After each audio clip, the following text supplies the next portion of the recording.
You're going to be testing the Cartman alternator and battery tester. It's pretty simple to use. So you put the positive on there. Over here to the negative. Alright. Before we test it. Oh, it came off. Try it again.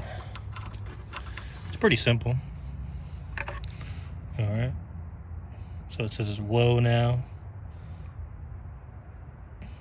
But I have an issue with this. Okay. Let me turn the car on.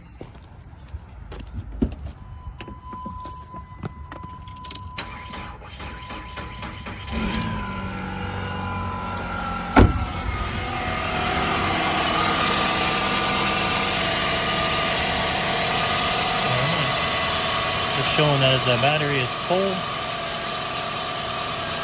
The alternator is good.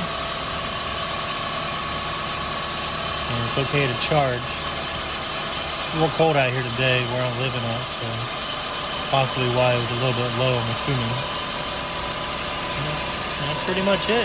Hope everybody else enjoys this battery charger.